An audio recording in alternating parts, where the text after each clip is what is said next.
Hello guys, welcome back to Charismatic. So today we will continue our clock series in part 2. Okay, let's do it. Come on, have to take a seat. Yeah. Right, okay.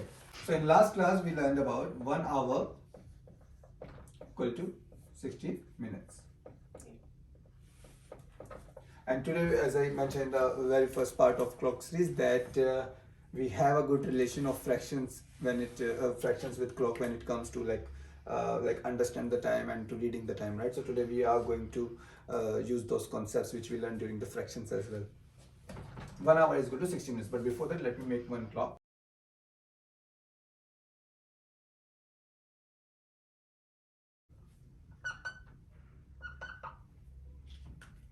So guys, as you can see over here, so let's, this is a circle. We got 4 parts, and as we learned in the fraction, each part is equal to 1 by 4, which is known as quarter. I hope you all know this. If not, then I'm just going to put the link of fractions video, right, where you can learn more on the fractions. But okay, for now, let's just focus on this one. So we have the circle. We have 4 equal parts. These are the total number of parts, and then each part is being represented by quarter, because 1 by 4 is equal to quarter, right? Now, let's do one thing. Let's mark the numbers on the clock. 1, 2, 3.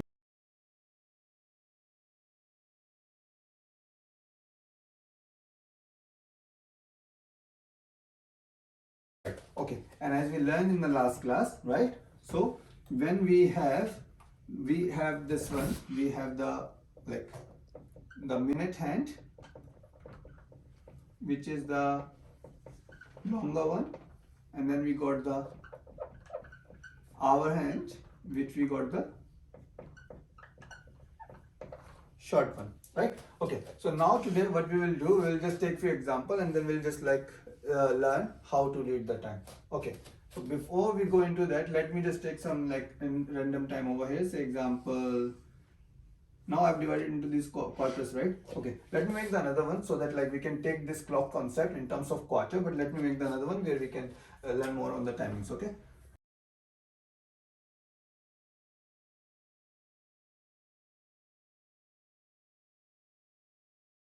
Our clockwise direction is this direction.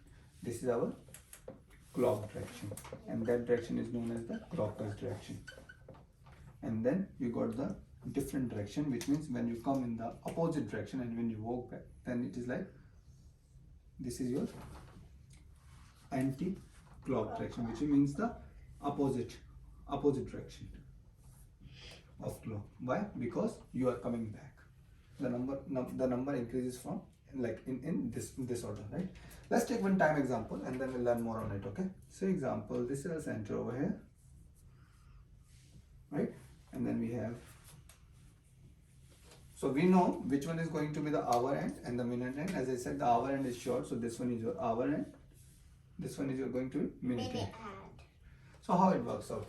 In this way you can see whenever your minute hand is on 12, which means so whenever your minute end is on 12 and then your hour end on is on any particular number, not in between the numbers but on any particular numbers, on these numbers, then you can literally read that time.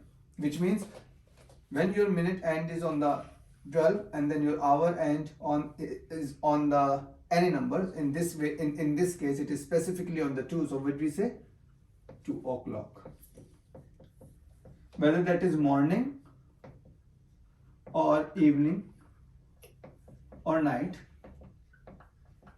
that's for later on. For now we're just saying is 2 o'clock. Example, in a similar way, if our hour end would have been on, say example,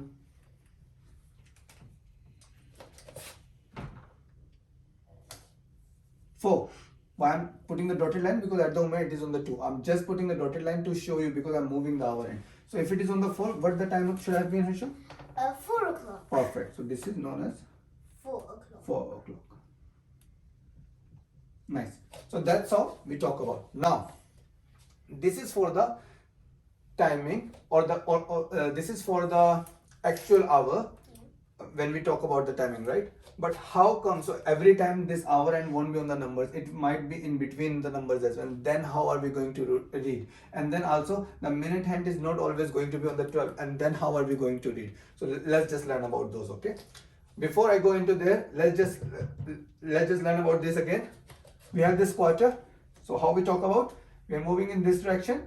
This is our first quarter, and this is our second quarter. And as you know, It's half. this is complete half.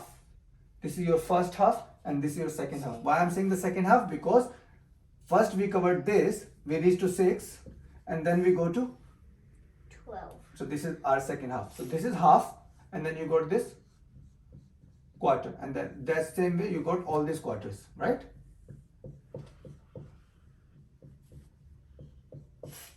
Right, all these quarters. Okay, now this was all about the actual hour when your hour end on is on a particular number. Now let's just take another example. Okay, I'll leave this one over here so that we can come back to this one if you have any doubts, right? So, okay, let me make another clock as well over here, right? And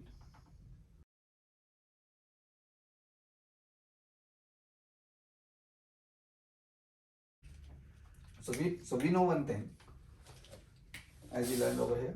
If your shorthand or the hour hand is on any of the number and then minute is on 12, then that's like complete 2 o'clock, 4 o'clock, 3 o'clock, right? Now let's take example. Your hour hand is on 2 and your minute hand is on 3. First of all, which one is minute and which one is so do you want to identify? Yeah, so the minute is the longest one and the hour is the shortest one. Right, that's perfect, Harshit. That's perfect. Well done. Give me a high five.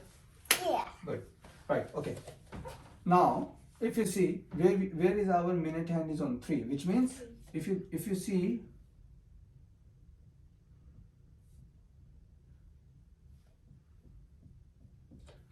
we have like 1 quarter. Your minute hand started from here because it all starts from here, and it has moved to number 3, which means what has happened?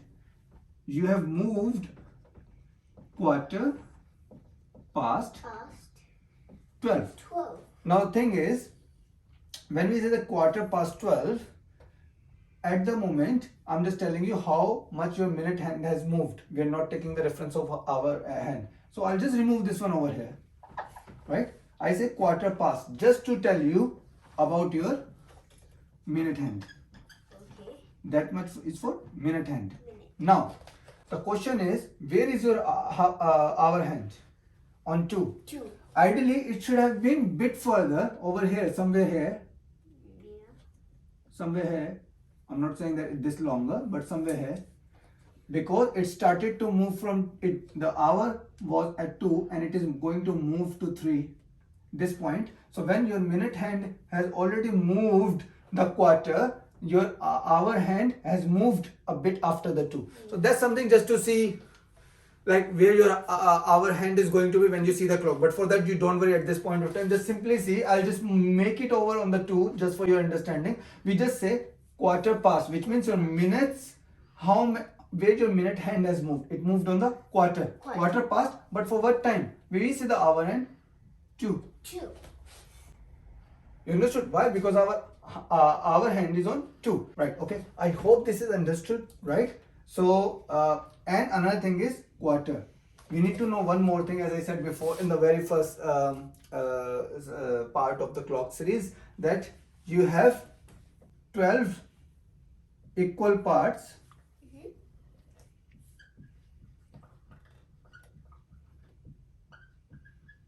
of 5 minutes. So here you got